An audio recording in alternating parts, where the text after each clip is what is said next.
Le spinosaure espionnait les autres clans de dragons car ils étaient un peu reniés de la surface du monde. Et donc ils les espionnaient, tapis dans l'ombre de leur grotte secrète. Fais gaffe, hein, parce que quand même, s'ils nous prennent, c'est fini pour nous. Ils attendaient la nuit tombée, que les dragons rentrent chez eux, pour pouvoir les attaquer sans qu'ils aient le moyen de répliquer. Bon allez les gars, c'est tout pour aujourd'hui, on va rentrer chez nous. Bien chef, on va rentrer chez nous. Allez, une bonne journée de fête. Allez, c'est parti. Ils rentrèrent donc chacun chez eux. Pas des maisons très incroyables parce que c'était très bon et qu'ils ne savaient pas construire grand chose.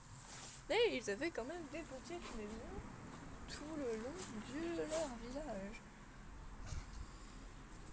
Il y avait ici celle du chef qui se constituait principalement d'herbes et de feuilles pour le recouvrir pendant qu'il dormait. Fluidor, lui, avait une maison pas très loin de la sienne, où il dormait uniquement avec des feuilles qui le couvraient un tout petit peu. Ce n'était pas la plus grande maison qu'il ait jamais vue. Ondrian, lui, vivait ici, également sur des feuilles comme tous les autres dragons d'eau. Et Waterer avait sa petite maison juste ici, sur les feuilles, tranquille pépère. Il avait une des meilleures maisons du village, voilà, au palassage. Et pareil, il pouvait dormir un petit peu, comme ça, voilà.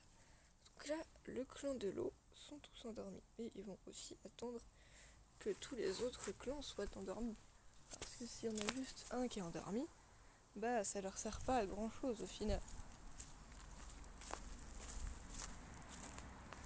Nous avons maintenant le clan de la terre. Bon allez, moi je vais aller me coucher. Donc leur maison ne se situe pas exactement près de leur village, parce qu'il n'y a pas réellement beaucoup de maisons. Donc ils sont obligés d'aller dormir un peu plus loin. C'est limite s'ils sont pas à la frontière du royaume de pluie, enfin d'eau, mais de toute façon, ils sont obligés d'y dormir par là. Daria reprend doucement sa couleur d'origine. Et lui, il dort parmi toutes les plantes. Eux n'ont pas spécialement besoin d'une protection, car ils sont habitués aux intempéries. Et du coup, du fait qu'il pleuve ou que ci ou que ça, au final, ça les affecte qu'à moitié. Eux, comme je vous le disais, quand ils sont en été, leur corps est très chaud. Pas à telle température qu'ils peuvent rivaliser avec les dragons de feu, mais ils deviennent quand même très chauds, ce qui leur permet quand même de pouvoir repousser un dragon d'eau si jamais il essaye de les attaquer en les brûlant. Donc voilà, vous savez tout. Tiens, je me rends compte que je vous l'ai pas faite. La petite présentation, donc les dragons d'eau, j'ai dit un peu qui c'était, mais j'ai pas spécialement précisé. Alors lui c'est Kindronus, surnom Kinder, mais uniquement pour ses amis. Et c'est le chef, le seigneur du royaume de la terre. Donc c'est lui qui dirige. Alors Rock, lui, c'est plutôt un pro du camouflage parce qu'il a quasiment la même couleur. Donc en fait, s'il se met là, de loin, on le voit pas. Torrier, c'est pas un pro du camouflage, mais c'est également un dragon de la terre. Et Terre est mort aussi. Et du coup, ici, alors Fluidor, c'est pareil, c'est juste un dragon d'eau. Abyss, c'est le maître, le seigneur. Andrion, c'est juste un dragon d'eau. Et Waterer, c'est juste un dragon d'eau. Donc voilà, vous savez à peu près tout. Allez, on va aller chercher les derniers dragons, les dragons de feu. Alors eux, ils vivent tout là-bas.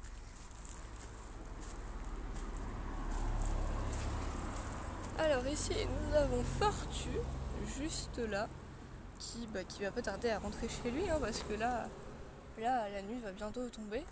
Alors, en fait, ça, c'est pas chez eux, c'est un refuge qu'ils ont créé, mais ce n'est pas chez eux, à proprement parler.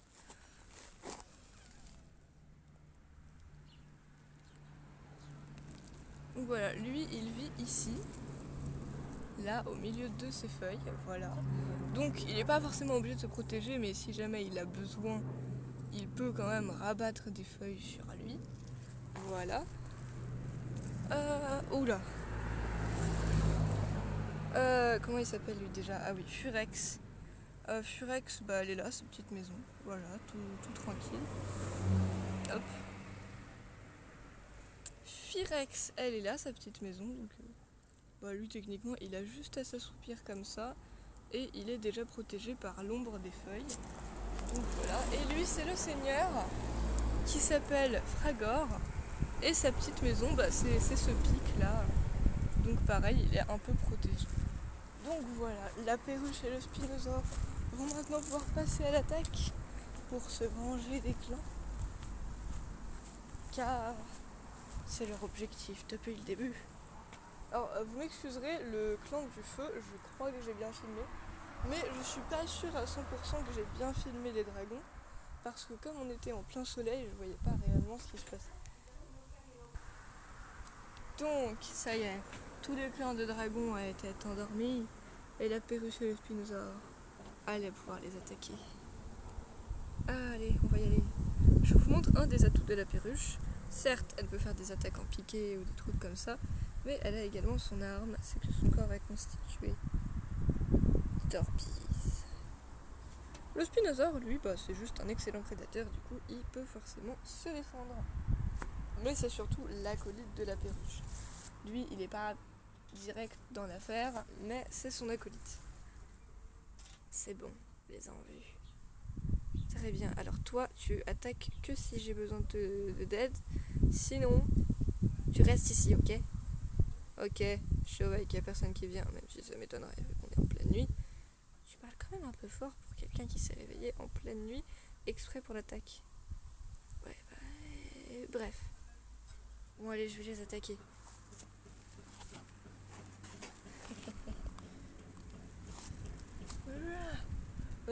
Qu'est-ce qui se passe? C'est quoi ça? C'est ma puissance ou pas? Hop. Je les sens en piquet.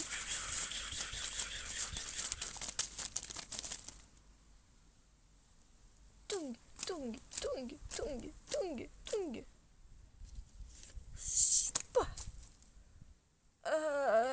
Ça fait mal ça. Spinosaure, viens t'occuper du dernier. Je suis pas sûre que je vais être assez forte. Je sais pas si c'est leur chef, mais... Alors non, c'est pas leur chef. Leur chef, tu l'as déjà battu, c'est lui. Mais je vais quand même m'en charger maintenant que tu m'as appelé.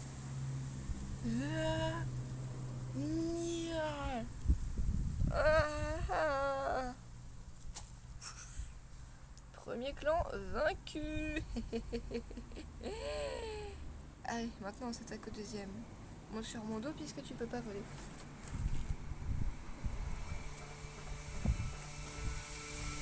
Alors il faut être beaucoup plus discret parce qu'ils sont très près de la frontière et que s'ils nous entendent, on n'est pas du tout bien camouflé, donc on se ferait prendre direct.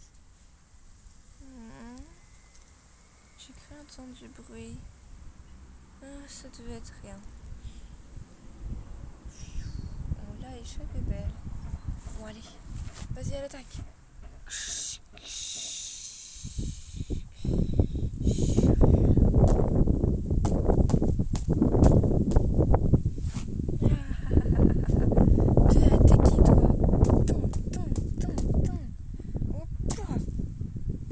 Tu vas voir qui je suis la perruche. Et oh, il y en avait encore un là, je l'avais pas vu. Moi j'étais camouflé, hop. C'est bon, le deuxième clan c'est bon, allez viens. Il nous reste le clan du feu.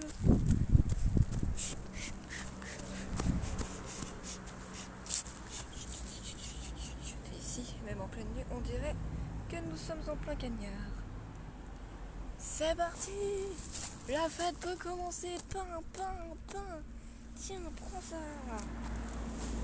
Et toi aussi, prends ça. Tchac.